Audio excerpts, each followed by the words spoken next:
సోదర సోదరి, ఇది వరకు మనము ఏ రీతిగా ఇజ్రాయెల్లో జరుగుతున్న కార్యాలు చూస్తే జకర్యా 12వ అధ్యాయము నుండి 14వ వచనంలో చెప్పబడినంత అక్షరాంశముగా మా కన్ను ఎదుట జరుగుతున్నది మనం చూడొచ్చు. ఇలాంటి ఒక పరిస్థితిలో క్రైస్తులు ఏ రీతిగా జీవించాలని ప్రభు యేసునే చెప్పిన 4 హెచ్చరికల్ని మనం ఈరోజు ధ్యానం చేసుకుందాం. ఇప్పుడు 4 పాయింట్స్ని యేసు ప్రభు చెప్పి ఉన్నారు మనము ఈ క్రైస్తులు ఎలా ఉండాలని.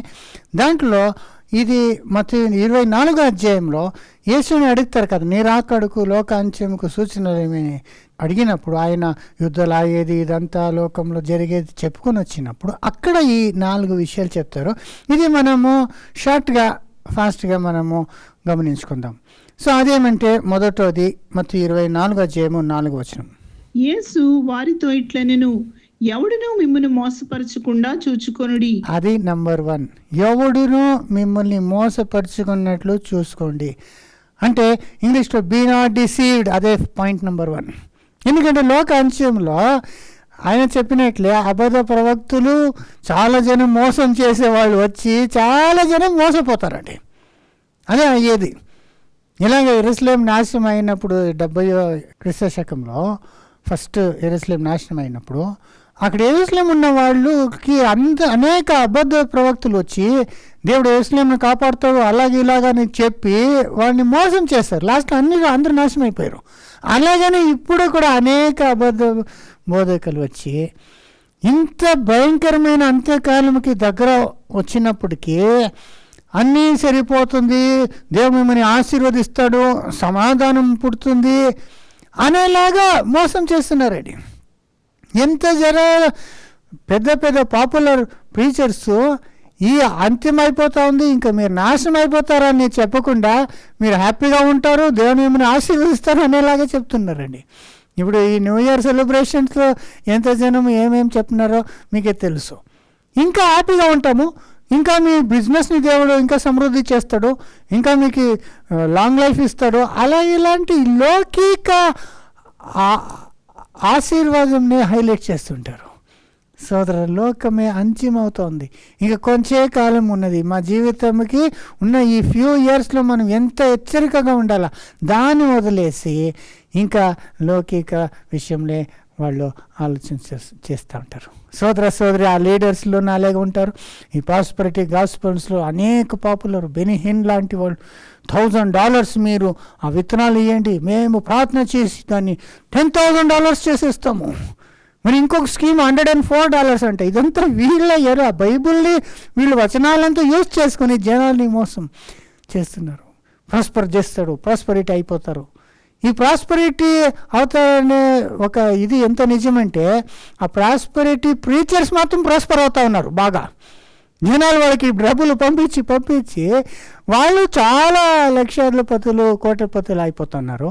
అయితే జనాలు అలాగే మోసం పోతూ ఉన్నారండి. సోదరి కదా, ఇంతలాగా జనాలు మోసపోయి జనాలు కూడా అలాగే ఉన్నారు. నిజంగా లోక అంత్యం గురించిన ప్రవచనాలు మనం చదివి బాగా అలర్ట్గా ఉండాలా అనుకోకుండా సడన్గా నాకు ఐశ్వర్యం వచ్చేయాలా, నా బిజినెస్ బాగా పెరగాల, నేను గొప్ప వ్యక్తి అయిపోవాలి, ఇలాంటిది ఎదుర్కొంటున్నారు. ఎవరైనా అలా అవుతారు అని ప్రామిస్ చేసినప్పుడు దాని వెనకాల పరిగెత్తుకుని పోతుంటారు. అయితే లాస్ట్లో ఆ చెప్పేవాడుకు ఈ అంత్యకాలం గురించి తెలియదు, ఇంకా వాళ్ళని ఫాలో చేసేవాళ్ళు తెలియదు. అప్పుడు గుడ్డివాడిని దారి చూపిస్తే అందరూ పోయి ఆ గుంత అన్నప్పుడు ఈ లోకాంత్యంలో నాశనం అవుతారండి. దానివల్ల యేసు ప్రభు మొదటిగా చెప్పింది, ఎవడును మిమ్మల్ని మోసం చేయకుండా మీరు చూసుకోండి, బీ నాట్ డిసీవ్డ్. అది ఈ బోధలంతా ఆపోజిట్ అప్సైడ్ డౌన్ చేసేసారండి. నిజంగా ఇప్పుడున్న 99% బోధకులు దేవుడు అంటే 3లో 1 అనే ఒక కాన్సెప్ట్ తీసుకొచ్చారు. దేవుడు ఒక్కడే అనేది పోయిందండి. దేవుడు అంటే తండ్రి కుమారుడు పశువు ముగ్గురు ఒకటే అనే ఈ కన్ఫ్యూజ్డ్ ఈ డాక్ట్రిన్నే నమ్ముతున్నారు. అది దానికి బైబిల్లో ఎక్కడ ఆధారం లేదు. ట్రినిటీ అనే ఒక్క వచనము లేదు. దాన్ని సపోర్ట్ చేసే ఏ వచనాలు లేకుండా ఉన్నప్పటికీ దాన్నే నమ్ముకొని దాన్నే డిఫెండ్ చేసుకొని ఎంతలాగా కన్ఫ్యూజన్ తీసుకుంది. బైబిల్లో క్లియర్గా దేవుడు ఒక్కడే, అది యెహోవా. యేసు ప్రభు దేవుని కుమారుడు, ఆయన అద్వితీయుడు, దేవునికి మనిషికి మధ్యవర్తి. ఆయన మూలంగా మనం తండ్రి దగ్గరకు పోవాలా. పరిశుద్ధాత్మ దేవుని శక్తి. దేవుడు దాన్ని యేసుకి ఇచ్చారు బాప్తిజంలో. యేసు మనకి పెంటెకోస్తు రోజు పంపించారు. ఇది ఆయన శక్తి తప్ప ఆయన మూడో వ్యక్తి కాదు. 3 వ్యక్తులే లేదు, దేవుడు ఒక్కడే. అయితే దీన్ని కన్ఫ్యూజ్ చేసుకుని లోకంలో అందరూ ఈ దుర్బోధనని నమ్ముకొని దాన్నే ప్రీచింగ్ చేసుకుని ఉన్నారు. రెండోది, ఆత్మ అన్నప్పుడు పాపము వలన వచ్చేది మరణము. నువ్వు మట్టి అయిపోతావు కదా, సస్తావు అని చెప్తే చనిపోతేను ఒక మనిషి ఆత్మ సావదు, వాడు ఇమ్మోర్టల్గా ఉన్నాడు, సావుకున్న ఒక ఆత్మగా ఉన్నాడు, పరలోకం పోతాడు, నరకం పోతాడు అనేది ఏం చేస్తున్నారు? అన్యుల్లాగా క్రైస్తవులు కూడా నమ్ముకున్నాడు. బైబిల్లో మరణం అంటే మరణము. యేసు మరణం నుండి రక్షించే కొరకు పరలోకం వచ్చి ఆయన మరణం రుచి చూశారు కాబట్టి పునరుత్థానం అనేది వచ్చేది. మరణించేవాళ్ళు మరలా లేచి వస్తారు. అయితే చావకుండా ఉన్న ఆత్మ మన అందరికీ ఉన్నదని ఎంత అబద్ధం అండి. మరి మూడో విషయము రక్షణ గురించి. క్రైస్తువులు అయిపోతే మనం పరలోకం పోతాం. మిగతా వాళ్ళందరూ నరకంకి దేవుడు వేసేస్తాడు. వాళ్ళందరూ నరకములో వాళ్ళని కాస్తూనే ఉంటారు. ఎందుకంటే ఆత్మ చావదు కదా, ఆ చావని ఆత్మని ఆరని నరకంలో వేసి వాళ్ళని మండుతూనే ఉంటారు అని. ఇది ఎంత అర్థం లేని, న్యాయము నీతి లేని, ప్రేమ లేకుండా ఒక కాన్సెప్ట్ అండి. దేవుడు లోకముని ఎంతో ప్రేమించి తన ఒకే కుమారునిచ్చి లోకముని రక్షించే కార్యం చేస్తుంటే వాళ్ళని చావకుండా దేవుడు నిరంతరము నరకంలో కాల్స్తుంటారు అనే ఒక ఫాల్స్ డాక్టరీని వీళ్ళు బ్యాక్ చేస్తుంటారు. బాగా మంచి ప్రీచర్స్లు బాగా అట్రాక్టివ్గా ఇంప్రెసివ్గా మాట్లాడతారు. అయితే వాళ్ళ డాక్టరీన్ అంతా ఇదే. దానివలన ఎవడు మిమ్మల్ని మోసం చేయకుండా చూడండి. డాక్టరీని క్లియర్గా మనము తెలుసుకోవాలా సోదర సోదరి.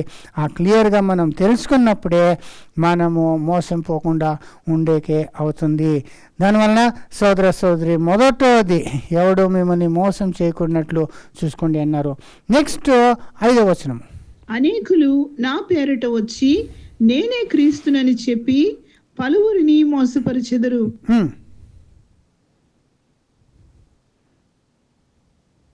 6వ వచనం. మరియు మీరు యుద్ధములను గూర్చియు యుద్ధ సమాచారములను గూర్చియు వినబోదురు. మీరు కలవరపడకుండా చూచుకొనుడి. ఇవి జరగవలసి ఉన్నవి గాని అంతము వెంటనే రాదు. సో ఇక్కడ రెండో విషయం అంటే యుద్ధం గురించి మీరు అంత విన్నప్పుడు మీరు కలవరపడకుండా చూసుకోండి అన్నారు. బీ నాట్ ఈ ట్రబుల్డ్ అంటారు. అంటే do not be discouraged. First do not be deceived, రెండోది డు నాట్ బి డిస్కరేజ్డ్ అంటున్నారు యేసు ప్రభు. ఎందుకంటే ఈ యుద్ధాలు జరుగుతో మనం చూస్తున్నప్పుడు చాలా డిస్కరేజ్ అయిపోతాము. అది స్పెషల్లీ ఈ ఫాల్స్ డాక్టరీని నమ్ముకొని దేవుడు మమ్మల్ని ఆశీర్వదిస్తాడు అలాగే ఇలా అనుకొని ఉన్నవాళ్ళు సడన్గా ఈ బాంబులు పడేది, నాశనం అయ్యేది, వాళ్ళు అంత అప్సెట్లు, వాళ్ళు ఉద్యోగాలు పోగొట్టుకునేది, బిజినెస్ ఇదంతా మరి భయంకరమైన వ్యాధులంతా వచ్చేది, ఇదంతా చూసినప్పుడు డిస్కరేజ్ అయిపోతారు, కలవరపడిపోతారు. అయితే యేసు చెప్పింది కలవరపడొద్దు, ఎందుకంటే ఇదంతా జరగవలసిందే కదా. ఎందుకంటే ఇప్పుడు మనందరూ కోరుకునేది ఏమి? నీ రాజ్యము వచ్చునుగాక, యేసు రావాలా, ఆయన నీతి రాజ్యము భూమిలో స్థాపింపబడాలా, దేవుని చిత్తం పరలోకం జరిగినట్లు భూమి, ఇదే కదా మనం ప్రార్థన చేసి. ఆయన రాజ్యం రావాలంటే ఈ రాజ్యం పోవాలి కదా. ఈ సైతాను రాజ్యము లోకము ఉండే వరకు ఆయన రాజ్యం రాలేదు కదా. ఇది నాశనం అయితే కదా ఆయన రాజ్యం వచ్చేకి. దానివల్లనే మనం ప్రార్థననే ఆన్సర్ అవుతూ ఉంది. ఆయన రాజ్యం రావాలంటే ఈ రాజ్యం నాశనం అయిపోవాలా, అప్పుడు యుద్ధాలు జరగాల, నాశనం అవ్వాలా, సమస్తము భస్మం అయిపోవాలా.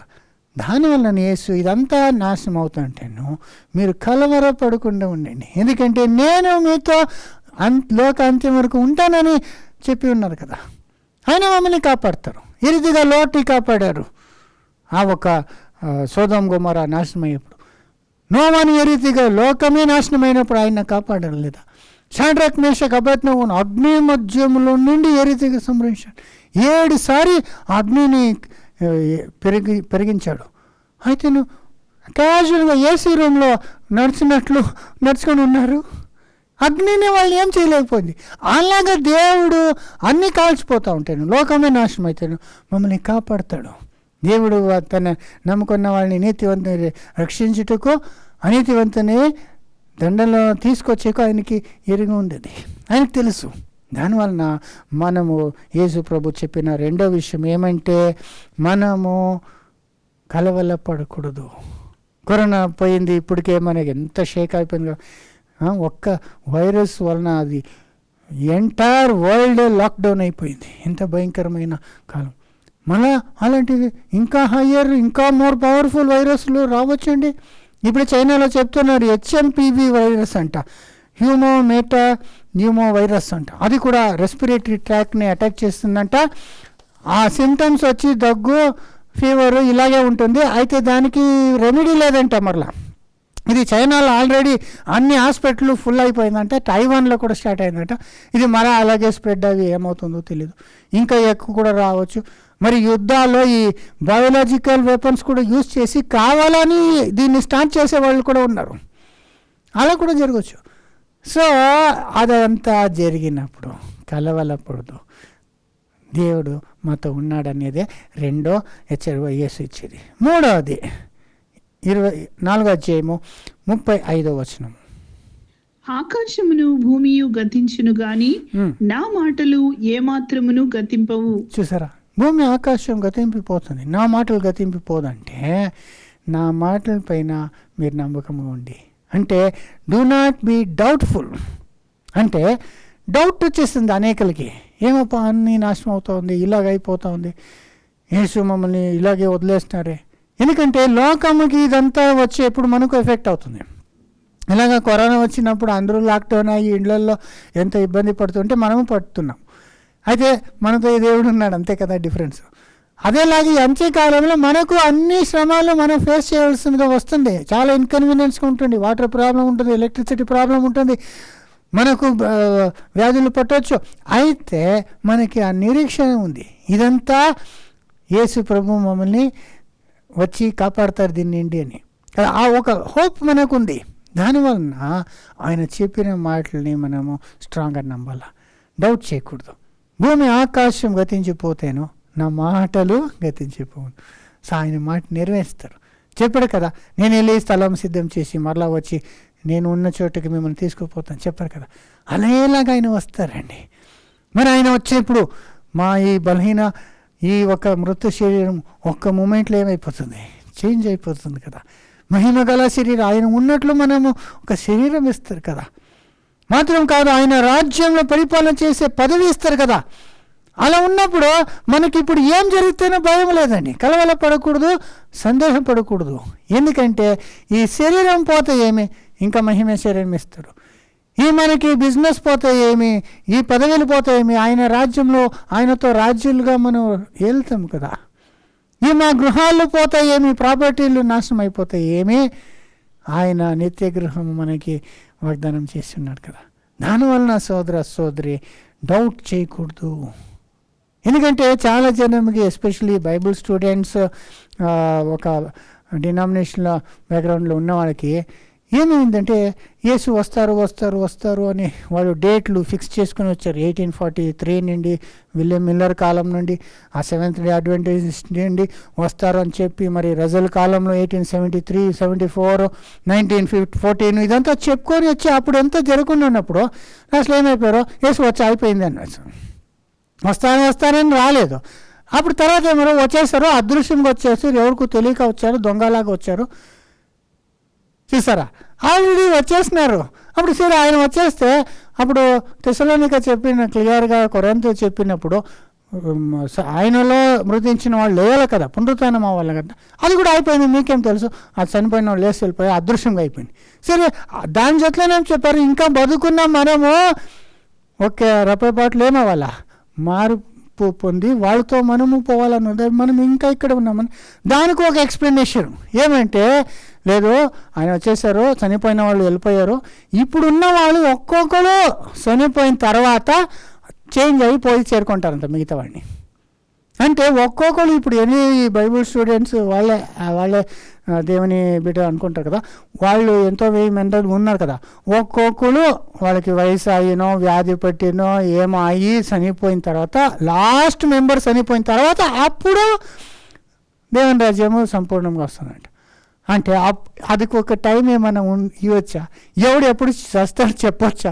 వీళ్ళు ఉన్న 1000 మంది ఒక్కొక్క కన్వెన్షన్లో చేరుకుంటారు. ఇప్పుడు ఒక్కొక్కరు చనిపోయే వరకు ఇంకా ఏమీ చెప్పేలాగా లేదు అప్పుడు కదా. సోదరాలకు లేదండి. కొంచెమంతా వాళ్ళు ఆ డేట్లని వాళ్ళు ప్రూవ్ చేసే కొరకు కొన్ని అంత మాటలు క్లియర్గా చెప్పబట్టిన మాటల్ని తిప్పేసి మాట్లాడుతున్నారు. సింపుల్గా చెప్పాలంటే తెస్సలోనికలు మనం చదువుకుందాం. ఏమని చూడండి, 1 Thessalonians 4:13 సహోదరులారా, నిరీక్షణ లేని ఇతరుల వలె మీరు దుఃఖపడకుండా నిమిత్తము నిద్రించుచున్న వారిని గూర్చి మీకు తెలియకుండుట మాకు ఇష్టం లేదు. చూసారు, నిద్రించేవాడు అంటే చనిపోయేవాళ్ళ గురించి మీరు కలవడపడేది నాకు ఇష్టం లేదు. ఎందుకంటే వాళ్ళు ఏమనుకుంటారంటే తెస్సలోనిక ఉన్న వాళ్ళు యేసు రాకడ కొరకు చాలా ఆవరతో కాసుకున్నాం అప్పుడే వస్తాడని. అప్పుడు ఆ మెయిన్ వాళ్ళు కొందరు చనిపోతే అయ్యో ఆయన వచ్చే ముందు చనిపోయారే అని వాళ్ళు దుఃఖపడతారు. అలాగా దుఃఖపడదు, వాళ్ళు చనిపోతేను ఆయన వచ్చేప్పుడు ఫస్ట్ వాళ్ళే లేపేది అని ఇక్కడ చెప్తున్నారు. నెక్స్ట్, యేసు మృతి పొంది తిరిగి లేచినని మనము నమ్మిన ఎడల అదే ప్రకారము యేసునందు నిద్రించిన వారిని దేవుడు ఆయనతో కూడా వెంటబెట్టుకుని వచ్చును. అక్కడ వెంట పెట్టుకుని అంటే ఇంగ్లీష్లో బ్రింగ్ దమ్ బ్యాక్ అంటే బ్యాక్ టు లైఫ్ అని. యేసు ఎలాగ చనిపోయి మళ్ళీ ఈ కేమ్ బ్యాక్ టు లైఫ్, అలాగే వాళ్ళని మళ్ళీ జీవముకి పునరుత్థానం తీసుకొస్తారని. అప్పుడు యేసు మృతి పొంది తిరిగి లేచినని మనము నమ్మిన ఎడల అదే ప్రకారము యేసునందు నిద్రించిన వారిని దేవుడు ఆయనతో కూడా వెంటబెట్టుకుని వచ్చును. అది యేసు ఎలా చనిపోయి లేచి వస్తారో అలాగే వాళ్ళు కూడా వస్తారు. తర్వాత మేము ప్రభు మాటను బట్టి మీతో చెప్పునదేమనగా, ప్రభు రాకడ వరకు సజీవులమై నిలిచియుండు మనము నిద్రించిన వారి కంటే ముందుగా ఆయన సన్నిధి చేరము. అదే మనమేమో ఇంకా సాగకుండా ఆయన వచ్చేప్పుడు ఇంకా బతుకున్నామనే దానికోసం మనమే ఫస్ట్ వెళ్ళిపోతామని లేదు. అంటే కొందరు చనిపోయారు, కొందరు ఇంకా బతుకుంటారు ఆయన వచ్చేప్పుడు అన్న మాట అది. అప్పుడు ఏమవుతుందంట, ఆర్భాటముతోనూ ప్రధాన దూత శబ్దముతోనూ దేవుని బోరతోనూ పరలోకము నుండి ప్రభువు దిగి వచ్చును. క్రీస్తునందుండి మృతులైన వారు మొదట లేతురు. అంటే మనం మొదట పోతామని కాదు, వాళ్ళు చనిపోయారు ఫస్ట్ మొదట లేపుదురు. తర్వాత ఆ మీదట సజీవులమై నిలిచియుండు మనము వారితో కూడా ఏకముగా ప్రభువును ఎదుర్కొనుటకు ఆకాశ మండలమునకు మేఘముల మీద కొనిపోబడుదుము. కాగా మనము సదాకాలము ప్రభుతో కూడా ఉందుము. చూసారా, దానివల్ల ఫస్ట్ చనిపోయిన వస్తారు. ఎందుకు అలా చెప్పారంటే ఫస్ట్ బతుకున్న వాళ్ళు పోరు, ఫస్ట్ వాళ్ళని లేపించాలా, తర్వాత వాళ్ళతో కూడా మనము పోతామని ఉంది కదా. తర్వాత అంటే మనము బతుకుండి ఎన్నో సంవత్సరం తర్వాత ఒక్కొక్కరు వయసాయి చనిపోయిన తర్వాత అని కాదు, వాళ్ళతోనే మనము లేపబడతాము అనేది. చూడండి 17. ఆ మీదట సజీవులమై నిలిచియుండు మనము వారితో కూడా. ఏమండి, వారితో కూడా వాళ్ళు లేపబడుదురు. సజీవముగా ఉన్న మనం సావలేదు కాబట్టి వాళ్ళతో కూడా ఏకముగా ఏమండి వాళ్ళతో కూడా ఏకముగా ప్రభువుని ఎదుర్కొనేటకు వెళ్తామంట. చూడండి మళ్ళా, ఆ మీదట సజీవులమై నిలిచియుండు మనము వారితో కూడా ఏకముగా ప్రభువుని ఎదుర్కొనుటకు ఆకాశ మండలమునకు మేఘముల మీద కొనిపోబడుదుము. కాగా మనము సదాకాలము ప్రభుతో కూడా ఉందుము. సో వాళ్ళేస్తారు, వాళ్ళతో కూడా ఏకముగా చేరి ప్రభుని ఎదుర్కొంటకి పోతాము. కొందరు పోయేది తర్వాత ఒక్కొక్కలే పోయేది. ఇదంతా వీళ్ళిచ్చే రాంగ్ ఎక్స్ప్లెనేషన్ అండి. బైబిల్లో దానికి చోటే లేదు. అది సైమల్టేనియస్గా జరుగుతుంది. చనిపోయి వాళ్ళు వేస్తారు, మనము మార్పు పొంది వాళ్ళతో పోతాం. దీన్నే ర్యాప్చర్ అంటారండి. లోకంలో ఉన్న అందరికీ తెలుసు. అయితే బైబిల్ ర్యాప్చర్ అనేది బైబిల్లో లేదు. ఏమన్నా కింగ్ జేమ్స్ బైబిల్లో లేదంటే లేదన్నా. యాక్చువల్లీ గ్రీక్లో ఆ ఒక పదం ఉందండి. అది ఏమంటే ర్యాప్చర్ అనే వర్డ్ కింగ్ జేమ్స్లో యూజ్ చేయలేదు, బట్ అదే మీనింగ్ వస్తుందండి. అది ఇంగ్లీష్లో చదువుతాను చూడండి. 1 Thessalonians 4:17. Then we which are alive and remain shall be caught up together with them. ఆ వర్డ్ ఉంది. కాట్ అప్ అంటే ఏమండి, స్నాచ్డ్ అవే అంటే ఉన్నలాగే బతుకున్నలాగే ఏమైపోయేది. లాక్కొని పోయేది. దాన్ని ర్యాప్చర్ అంటే అదే కదా, పీక్కొని పోయేది. అదేలాగా ఎలాగా ఎలైజా నడుస్తున్నారు. సడన్గా దేవుని ఆత్మ ఏమించింది, ఎలైజాని అగ్నిరథంలో తీసుకొని పోయింది. ఆ రీతిగా సోదరి ర్యాప్చర్ అనేది ఉందండి. బతుకున్న వాళ్ళు యేసు వచ్చేప్పుడు ఇంకా బతుకున్నారంటే, వాళ్ళు పవిత్రులుగా ఉంటే, చనిపోయిన వాళ్ళు లేచినప్పుడు వాళ్ళు ఉన్నలాగానే చేంజ్ అయ్యి వెళ్ళిపోతారు ఒక్క క్షణంలో. దీన్ని క్లియర్గా ఇంకొక ప్లేస్లో పౌలు మనకి నీట్గా చెప్పేశారండి. మనము మరలా సచ్చిన తర్వాత పోయేది కాదు అనే దానికి క్లియర్గా చెప్పేసినారు. అది 1 కొరింథీ 15:50 నుండి చదవండి. సహోదరులారా, నేను చెప్పునది ఏమనగా, రక్తమాంసములు దేవుని రాజ్యమును స్వతంత్రించుకొననేరవు, క్షయత అక్షయతను స్వతంత్రించుకొనదు. సరే, ఈ బాడీలో అలాగే పోలేము కాబట్టి ఇదిగో మీకు ఒక మర్మము తెలుపుచున్నాను. మనమందరము నిద్రించము గాని నిమిషములో ఒక రెప్పపాటున కడబూరం రోగగానే మనమందరము మార్పు పొందుదుము. బూరం రోగును, అప్పుడు మృతులు అక్షయులుగా లేపబడుదురు, మనము మార్పు పొందుదుము. చూసారా ఎంత క్లియర్ గా బూర మోగుతుందంట. అక్కడ కూడా బూర కడపట్టి బూరతో ఆయన దిగి వచ్చిన ప్రధాన దూత శబ్దంతో, ఇక్కడ కూడా బూర మోగినప్పుడు మృతులు లేపడతారు, మనము మార్పు పడతాము. The dead shall be raised, we shall be changed అన్నారు. మృతులు లేపబడతారు, మనము ఉండే కాలం వరకు ఉండి చనిపోయి తర్వాత లేపబడి మళ్ళీ మార్పు పడతామన్నారా? లేదు, మృతులు లేపబడతారు, మనము మార్పు పొందుతాము. అంటే సైమల్టేనియస్గా మనము మృతము పొందేది. అది ఇక్కడ చెప్పేది. చూడండి, ఒక రహస్యం చెప్తానన్నారు. సహోదరులారా, నేను చెప్పునది ఏమన 51, ఇదిగో మీకు ఒక మర్మము తెలుపుచున్నాను. అదే మర్మము. మనమందరము నిద్రించము గాని నిమిషములో ఒక రెప్పపాటున కడబూరం రోగగానే మనమందరము నిద్రించము గాని. ఏమండి, మనమందరూ నిర్దించము గాని అంటున్నారు. అంటే కొందరు నిద్రపోయారు, వాళ్ళు లేపబడతారు. మిగతా బతుకున్న మనము మళ్ళీ నిద్రిస్తామా? లేదు, మనమందరం నిద్రించను. అది అవసరం లేదు. ఆయన వచ్చేప్పుడు ఇంకా బతుకున్నప్పుడే మనం మార్పు పొందుతాము.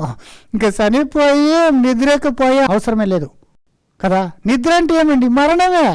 లాజరు చనిపోయి ఉంటే యేసు నిద్ర చేస్తున్నారు. ఆ చిన్న బిడ్డ చనిపోయి ఉంటే నిద్రిస్తుంది అన్నారు. నిద్ర అంటే మరణంకి నిద్ర అనేది బైబిల్లో టర్ము. అప్పుడు మనము నిద్రకి పోయే అవకాశమే లేదు, అవసరతనే లేదు. నిద్రించి వాళ్ళు లేస్తారు, మనం ఇంకా బతుకుంటే ఆయన వచ్చేప్పటికీ రెప్పే పాఠంలో చేంజ్ అయిపోతామండి. ఈ శరీరం అలాగే డిజాల్వ్ అయిపోయి మహిమ శరీరంలో మనం మారపడతాము. అదే చూడండి మళ్ళీ ఇంకోసారి.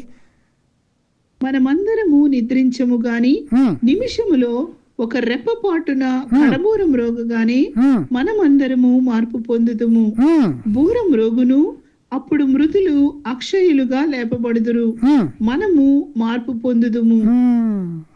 దానివల్ల ర్యాప్చర్ అనేది నిజమేంటి, అది బైబిల్లో ఉంది. అది యేసు వచ్చేప్పుడు మనం ఇంకా బతుకుంటే చావకుండా మనము చేంజ్ అయిపోయి ఆ మృతుల్లో పునరుత్థానమైన వాళ్ళతో మనం పరలోకంకి యేసుని ఎదుర్కొని పోతాం.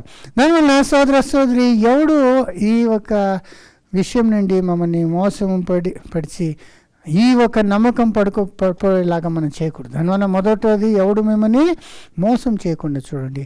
రెండోది మీరు డిస్కరేజ్ అవ్వద్దు, అంటే కలవరపడకూడదు. మూడోది మీరు నమ్మకం లేకుండా పోకూడదు.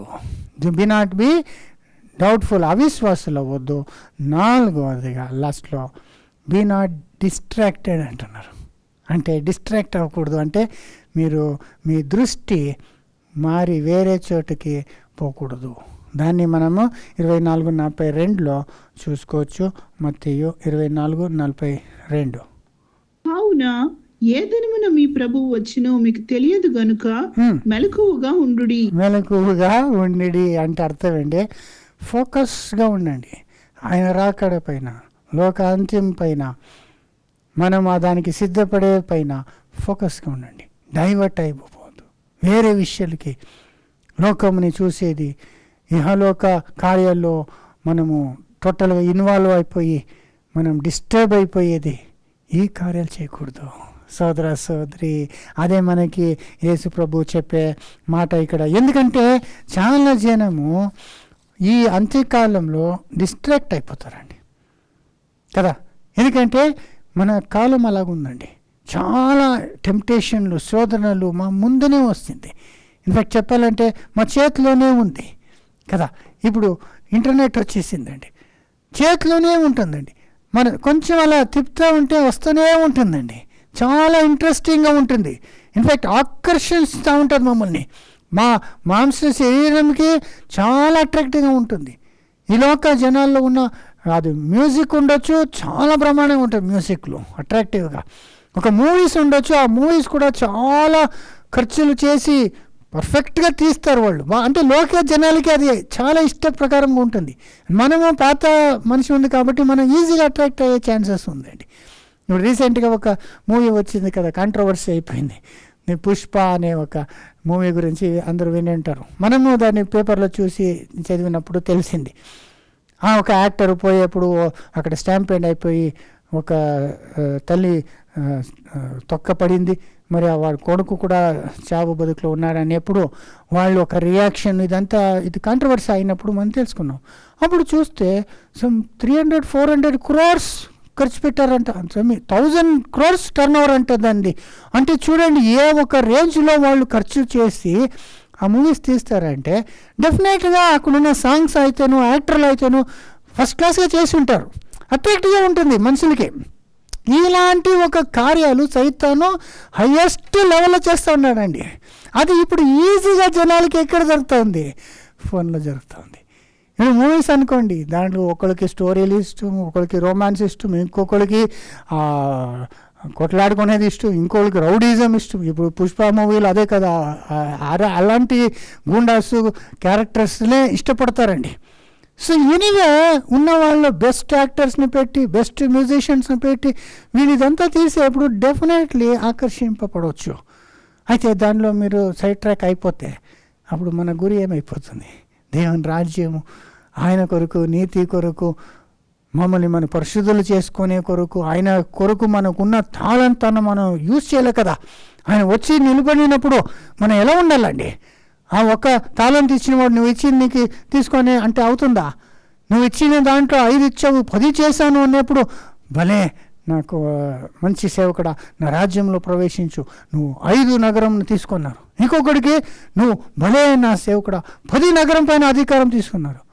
అప్పుడు అలా చేయాలంటే మా టాలెంట్ అంతా, మాకున్నదంతా మనం దేవుని సేవ కొరకు ఉపయోగించాలా. మనం ఇంకా ఈ మూవీలు చూసుకునేది, ఈ సీరియళ్ళు చూసుకునేది, లేదంటే ఈ రీల్స్, లేదంటే మ్యూజిక్, స్పోర్ట్స్, దీనంతా చూసుకొని ఉంటే అది ఎలా చేసే వస్తుంది? ఇదంతా మా టైంని డిస్ట్రాక్ట్ చేసేస్తుంది కదా. టోటల్గా డిస్ట్రాక్ట్ చేస్తుంది, మమ్మల్ని యూజ్లెస్ చేసేస్తుంది. ఇన్ఫ్యాక్ట్ మమ్మల్ని అపవిత్రులుగా చేసేస్తుందండి. దాని ఉన్న కార్యాలంతా చెడ్డ కార్యాలు ఉంటుంది. అదని చూస్తూ ఉంటే మనము మా మనసులోనే వ్యభిచారం చేసినట్లు అవుతూ ఉంటుంది. మరి అదే ఆశలు మనకు వస్తూ ఉంటుందండి కదా. లోక స్పిరిట్, లోక ఆత్మ మమ్మల్ని పట్టేసుకుంటుంది. సో మనం డిస్ట్రాక్ట్ అవ్వకున్నట్లు మనం చూసుకోవాలి. సోదరి ఎవరో చెప్పారు రీసెంట్గా, నేను చదివాను, 4 types of people అంట. Rich people by time. ఐశ్వర్యంతులు వాళ్ళు డబ్బుతో ఏం కొనుక్కుంటారంటే సమయమునంట. వాళ్ళు డబ్బు ఎవరికో ఇచ్చేసి వాళ్ళకి సమయం దొరికేలాగా. పువర్ పీపుల్, బేదులు, దే బై స్టఫ్ అంట. అంటే కొనుక్కుంటా ఉంటారు, ఇది అది వస్తువులు కొనుక్కుంటుంటారంట. Ambitious people they buy education అంట. అంబిషన్ అంటే చాలా మంచిగా నేను ముందుకు రావాలి అలా వెళ్ళిన ప్రాసెస్, వాళ్ళు ఎడ్యుకేషన్ పైన వాళ్ళు ఖర్చులు పెడతా ఉంటారంట. And lazy people by distraction. Lazy people సోంబేరిలో ఏది చేయకుండా వాళ్ళకు ఉన్నదంతా టైంలో ఒక ఐఫోన్ కొనుక్కోవాలా, మరి అన్ని యాప్లు వేసుకోవాలా, దాంట్లో అన్నీ ఏం చేసుకోండి, ఎంటర్టైన్మెంటు మంచి ఇది, ఇలాంటి వాళ్ళు ఈ ప్రజెంట్ లైఫ్కి సంతోషంకి వాళ్ళు జీవిస్తుంటారు. ప్రజెంట్ లైఫ్ ఎంత మీరు అనుకూలంగా, సౌకర్యంగా, సుఖంగా ఉంటేనో ఆయన వచ్చే కాలంలో, ఈ అంత్యకాలంలో అన్నీ పోగొట్టుకుంటాం కదా. దానివల్ల మనకి దేవుడు ఒక ఆశీర్వాదం, నువ్వు మంచి పెద్ద ఇల్లు కట్టుకొని నువ్వు హ్యాపీగా, నువ్వు కంఫర్టబుల్గా ఏరోప్లేన్లో ఏసీలో నువ్వు వండుకొని నువ్వు ఇంత బాగా సంపాదించావు, దానివల్ల నీ రాజ్యంలో నా పక్కన కూర్చో ఉంటారా? అసలు నేను అదంతా నీ కొరకు చేసుకున్నావు, దాంట్లో ఎంత నా కొరకు త్యాగం చేశావు, నా బిడ్డల కొరకు, నా సత్యం కొరకు, నా మహిమ కొరకు ఏం విడిచిపెట్టావు, ఎంత ఖర్చు పెట్టావు, అది కదా అడిగేది దేవుడు. దానివల్ల సోదరి మనం డిస్ట్రాక్ట్ అవ్వకూడదు. ఎందుకంటే ఈ ముళ్ళలో పొదల్లో పడిపోయిన ఆ గింజ ఏమైందండి, అక్కడ 3 విషయాలు చెప్తాడు కదా అక్కడ. ఏమండి లూకా 8:14, ముండ్ల పొదలలో పడిన విత్తనమును పోలిన వారెవరనగా విని కాలము గడిచిన కొలది ఈ జీవన సంబంధమైన విచారముల చేతను ధనభోగముల చేతను అణచివేయబడి పరిపక్వముగా ఫలింపని వారు. అది అక్కడ ఇంగ్లీష్ లో 3 వస్తుంది. Cares of this world, డిసీట్ఫుల్నెస్ of riches, pleasures of life. అంటే ఈ సంతోషం, ఈ జీవిత సంతోషము, మరి ఐశ్వర్యం అవ్వాలా అనే ఒక ఆశ, అంటే మోసపోయేది. మరి ఈ లోకాలు ఉన్న responsibility, cares of this world అన్నారు. ఇంకోసారి చదువుందా? ముండ్ల పొదలలో పడిన విత్తనమును పోలిన వారెవరనగా విని కాలము గడిచిన కొలది ఈ ఏమని కాలను గొలిచి కొన్నది జీవన సంబంధమైన విచారముల చేతను, ఏమని జీవన సంబంధమైన విచారాలు, ఈ లైఫ్ గురించి చాలా స్ట్రెస్ చేసుకుని, వరి చేసుకుని, ఇది ఇలా అయిపోయింది, అలా అయిపోయింది, ఇది ఇలా అవ్వాలి, అలా అవ్వాలి అనే అదే ఆలోచన చేసుకుని ధనభోగముల చేతను అణచివేయబడి. ఏమండి ధనభోగుల చేత అంటే ధనము భోగ, అదే ప్లెజర్స్ ఆఫ్ లైఫ్. అంటే ఈ డబ్బు సంపాదించాలో, ఈ ఒక జీవితంకి ప్లెజర్, సంతోష, పాపము ద్వారా ఉండొచ్చు, ఏ ఒక దేవునికి మహిమ రాకుండా ఒక సంతోషంలో వీళ్ళు పడిపోతారు. అలాగే డైవర్ట్ అవ్వకుండా చూసుకోండి. ఎందుకంటే లూకా 9:62 కూడా యేసు ప్రభు మనకి ఏం చెప్పి ఉండ్రి, యేసు నాగటి మీద చేయి పెట్టి వెనుక తట్టు చూచువాడెవడును దేవుని రాజ్యమునకు పాత్రుడు కాడని వానితో చెప్పెను. నాకెట్టు పైన అంటే ఆయన రాజ్యం పని కొరకు మనము మన జీవితంని కాన్సన్ట్రేట్ చేసి ఏనబటికి చూస్తూ ఉంటే విడిచిపెట్టిన లోకము, అక్కడున్న మహిమ, అక్కడున్న సీరియళ్ళు, మూవీస్లో, షోలు, రీల్స్, షార్ట్స్, ఇదంతా మనం చూసుకొని ఉంటే ముఖ్యమైన టైం మనకున్నదే కొంచెం కాలం కదా. ఎంత కాలం అంటే ఇప్పుడు రాత్రి గడిచిపోయింది కదా, 24 పోయింది, 25 పోయే లోపల ఏమవుతుందో తెలీదు.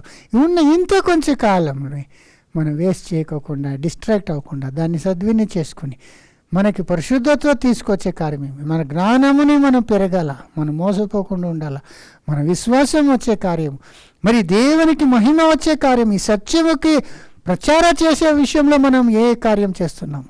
సో ఇదే రీతిలో ఆయన రాజ్యం కొరకు మనము జీవిస్తే అప్పుడు దానివల్ల మనము ఆయనతో మహిమలో మనం పాలు పొందుకోవచ్చు. దానివల్ల సోదర యేసు చెప్పిన మాటలు, బీ నాట్ బి డిసీవ్డ్, మోసపోకూడదు. రెండవది, బీ నాట్ డిస్కరేజ్డ్, మీరు డిస్కరేజ్ అంటే కలవలపడవద్దు. మూడవది, బీ నాట్ డౌట్ఫుల్, అంటే సందేహపూర్వకంగా ఉండకూడదు. నాలుగవది, be not be distracted. So ఆ రీతిగా ఉండేలాగా దేవుడితోనే మిమ్మల్ని ఆశీర్వదించుగాక.